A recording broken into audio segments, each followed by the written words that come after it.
বহু নাটকীয়তার পর অবশেষে কার্যকর হয়েছে গাজা যুদ্ধবিরতি চুক্তি।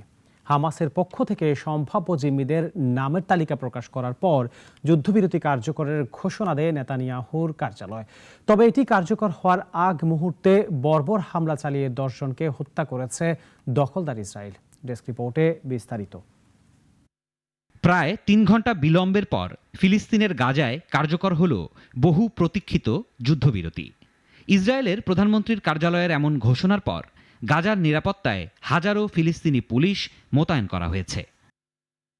চুক্তির অংশ হিসেবে হামাস 3 জিম্মির তালিকা ইসরায়েলের কাছে হস্তান্তর করার পরই গাজায় যুদ্ধবিরতি কার্যকর হয়েছে। এক বিবৃতিতে গাজায় যুদ্ধবিরতি শুরুর বিষয়টি নিশ্চিত করেছে মধ্যস্থতাকারী কাতারও।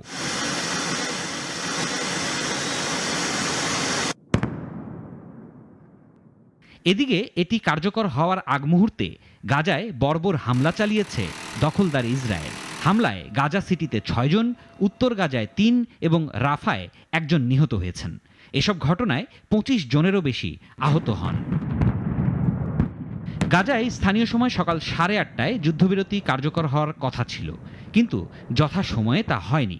কারণ হিসেবে হামাসের পক্ষ থেকে জানানো হয় কারিগরি ত্রুটি এবং অব্যাহত বোমা হামলার কারণে তা বিলম্বিত হয়েছে। এদিকে হামাসের সাথে যুদ্ধবিরতি চুক্তির জেরে পদত্যাগ করেছেন ইসরায়েলের জাতীয় নিরাপত্তা বিষয়ক মন্ত্রী ইতামার বেন গাভির। নেতানিয়াহুর জোট সরকার থেকেও সরে যাচ্ছে তার কট্টর ডানপন্থী দল জিউইশ পাওয়ার পার্টি। এর আগে শনিবার ইসরায়েলি প্রধানমন্ত্রীর এক ঘোষণায় পরিস্থিতি ঘুরে যাওয়ার আশঙ্কা দেখা দেয়। নেতানিয়াহুর কথাগুলোকে ফের যুদ্ধে লিপ্ত হবার আগাম বার্তা বলে উল্লেখ করেন বিশ্লেষকরা। কিন্তু অবশেষে সব জল্পনা কল্পনার অবসান ঘটিয়ে কার্যকর হল যুদ্ধবিরতি। সিরাজুম মনির শুভ, নাগরিক। 250-টিরও বেশি ডিজাইন অপশন নিয়ে ওয়ালটন স্মার্ট ফ্রিজ, বোঝে আপনার প্রয়োজন।